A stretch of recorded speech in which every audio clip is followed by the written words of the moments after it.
महाराज जी, अभी मैं 18 साल की पूरी हुई। महाराज जी, मैंने शराब एवं सिगरेट का भरपूर सेवन किया है। नशे की दवाई अपनी दादी को पिलाई ताकि एक पुरुष को अपने घर बुला सकूं। मैंने अपनी दादी के कान के जेवर गिरवी रखकर कई पुरुषों का संग और सारे दूरदर्शन किए।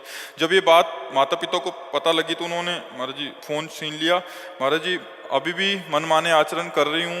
महाराज जी, मैं सुधरना चाहती हूँ। महाराज जी, मेरे को हाँ, मेरा ये तो जीवन बहुत बर्बाद हो जाएगा नहीं तो। मतलब ये तो बहुत हानि का विषय है, जैसे बहुत हानि का विषय। पर यही प्रायः हर बच्चा बच्ची के आचरण बनते जा रहे हैं। ये जो गर्लफ्रेंड बॉयफ्रेंड एक नशा चला, इसी से सब हमारे बच्चे कॉलेज में प्राय ऐसी स्थिति प्रायः बनती जा रही है सब महाराज जी। सब मतलब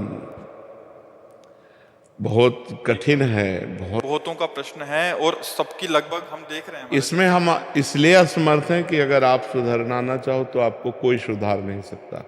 और आप सुधरना चाहो, मान लो अभी कहीं ना कहीं आप में पवित्रता बकाया है, तब आपकी हिम्मत आई, आप सभा में अपनी बात रख पाई हैं।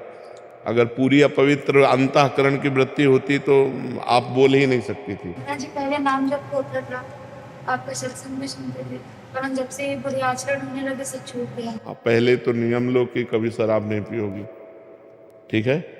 दूसरी बात, अब तक जो हुआ सो हुआ, अब किसी पुरुष का संयोग नहीं करोगी। जब तक ब्याह न कर लो तब तक पुरुष का संयोग, समझ रहे हो। हमारी पहली बात, शराब नहीं पियोगी। सिगरेट भी, शराब सिगरेट जो भी ये व्यसन है, मतलब जो व्यसन है उनको, मतलब शराब का तात्पर्य है ड्रग्स है, हुक्का है, सिगरेट है, जो भी व्यसन है वो व्यसन नहीं करोगी। हमारी बात मान लेना। और अब पुरुष का संयोग नहीं करोगी जब तक ब्याह न हो जाए किसी भी पुरुष का। बड़ी व्याकुलता करे तो उपवास कर लो, 1-2 दिन भोजन नहीं पाओगी, बुद्धि ठीक हो जाएगी। ये उपवास काम पर विजय प्राप्त करने के लिए काफ़ी सहयोग देता है। और नाम जप। और तीसरी बात, जो भी आपका जीवन बैग का रहा उसे मिट्टी डालो, अब आगे अच्छा जीवन व्यतीत करो। अभी नए बच्चे हो, सुधार कर लो अपना, ठीक है। महाराज, माता पिता पुरानी बातों को लेकर टॉन्ट करते हैं तो सह लो, उससे पाप नष्ट हो जाएंगे। चुप हो जाओ, वो जो अंदर जलन होगी ना उससे पाप नष्ट हो जाएंगे। चुप हो जाओ, अब कोई नया पाप मत करना। महाराज जी, इनकी बहन, इनके माता पिता जी अब स्वीकार नहीं कर रहे इनको, मतलब इनको बेदखल करना चाह रहे, तो ये भी चाह रही थी कि हमें बेदखल करते हमें स्वच्छंदता मिल जाए, तो वो बिल्कुल भी स्थिति में नहीं। और वो इनका दिया का कुछ खाना भी नहीं जा रहे, क्योंकि दादी को दवाई खिलाती थी तो उनके मन में बहुत डर बैठ गया कि इनका दिया वो कैसे खा ले। आचरण तो बहुत गलत हो गए हैं। पिताजी के लिए कुछ कह दीजिए, क्योंकि वो आपको सुनेंगे तो हो सकता है उनके मन में कुछ हो जाए, तो इनको स्वीकार कर ले, वरना वो स्वीकार नहीं। वैसे चाहिए, देखो वैसे हमारे जैसे भगवान का स्वभाव है कि घोर वैश्यागामी भी जब सुधरना चाहा, भगवान की शरण में आया तो भगवान ने संत बना दिया। अगर हर जीव को चांस मिलना चाहिए। अब जैसे वो बच्चा है, उसे गलती हो गई, माना बहुत गलती हो गई, बड़ी गलती हो गई, लेकिन वो सुधरना चाहता है, तो माता पिता को चाहिए कि प्यार दुलार से अब संभाल दें। और वो बच्चा जब हमारे सामने कह रहा है कि अब नशा नहीं करेंगे, अब गंदी बात नहीं करेंगे, तो निश्चित सुधार हो सकता है। सबको ही सुधरने का चांस है, सबको चांस है। हम कहते हैं बुढ़ापे तक चांस है, अगर आखिरी में सुधर जाए तो सुधार हो जाए। तो ऐसा नहीं है कि ये गलत है तो फिर उसको जीवन भर हम गलत कह के टॉर्चर करते रहे।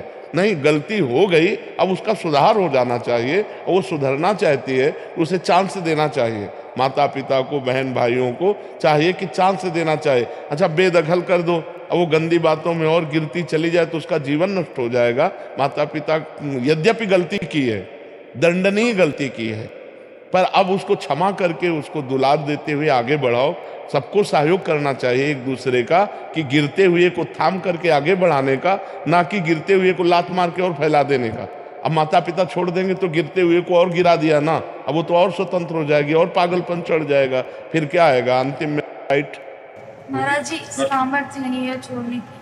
नहीं, छोड़ दो बच्चा, नहीं तो किसी काम के नहीं रहो। भी कह रहे कि एक बार अटेम्प्ट भी कर लिया है। नहीं, वही तो हम तो जो निर्णय बता रहे हैं वो बुद्धि का बता रहे हैं। जो गलत बुद्धि जाती है उसका अंतिम निर्णय यही होता है। सुधार लो, आज जो हम कह रहे हैं मान लो, नहीं तो इसके बाद वो दुर्गति होगी। यही नहीं, नरक में दुर्गति होगी और अन्य जीवों में जब बनोगी तो दुर्गति होगी। अभी मनुष्य हो सुधार सकती हो, कैसे नहीं सुधार सकती? जी, अंदर से सामर्थ्य। कैसे सामर्थ्य नहीं? ऐसे कैसे कि तुम शराब पीते हो, सिगरेट पीते हो और अपनी दादी को तुम नशा दे करके व्यभिचार करती हो? ऐसी तुम्हारी हिम्मत कैसे हो गई? धिक्कार तुम्हारे मनुष्य शरीर को। अभी तुम्हारे पास शासन नहीं पड़ा, इसलिए तुम्हारी मनमानी चल रही कि मैं ठीक नहीं कर सकती। भय से सुधरते हो। अगर बचपन से सुधारा होता ना तो गंदे आचरण बनते नहीं। पहली बार अगर जो गलती की थी ना उसी समय तुम्हें शासन में ले लिया जाता तो आप ठीक हो जाती। अब मनमानी आचरण, अरे बूढ़ी दादी उनको अब पौष्टिक वस्तु पानी चाहिए कि उनको बेहोश करने वाली चीज पानी चाहिए? तुम्हें ब्रह्मचर्य से रहना चाहिए पर पुरुष से। ब्लैकमेल करने लगती है, जानती है कि इनको मन में भय थोड़ा सा डाल दिया तो ये ब्लैकमेल कर देती है कि हमको अगर मारो तो तुम नहीं, तुम भी सुधरो और उनको माता पिता को भी सुधारो, कह दो इसको सुधरने का चांस दें।